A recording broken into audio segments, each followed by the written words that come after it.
simplysimplestamping.com. Thank you guys so much for joining me for my 2-Minute Tuesday tip. Hey, today we're going to be talking about the difference in how to ink up a lined art image stamp versus a solid image stamp. Let's go ahead and begin with a lined art image. When we ink this up, the first thing we want to do with both stamps actually is to make sure they are free from any lint or little pieces of paper you may have picked up. And when you go to ink this stamp, I always like to say you want to kiss a bunny. So what we're going to do, because it's a thin lined stamp, we want to use a very light touch. So just like you were kissing a bunny's head, we're just going to lightly tap that. You notice that I'm not rocking the stamp back and forth. That's how you get ink all over the sides of your clear block.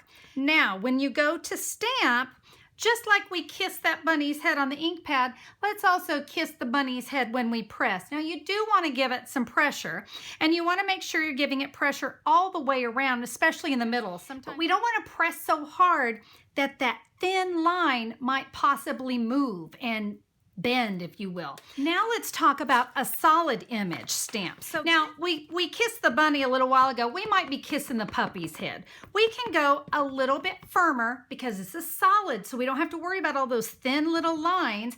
And like we had here, we don't have to worry about getting ink down into the wells of the stamp. So a solid image is a little bit different.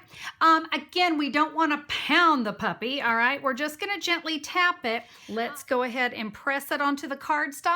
Solid image stamps, we're going to give it a little bit firmer press, all right? So we're going to press all the way around, making sure you get in the middle. Again, we can give a little more pressure. And the other thing I like to do on my solid stamps is give that ink an opportunity to kind of stick to the paper, spread out, get itself all happy. And there you go, just some really simple tips on how to ink up, whether it's your solid image stamps or your lined art. Just remember to kiss that puppy and kiss that bunny, and you're gonna have really nice, crisp images every time. Guys, thank you so much for tuning in today. I sure appreciate you. We'll see you next Tuesday. Bye-bye.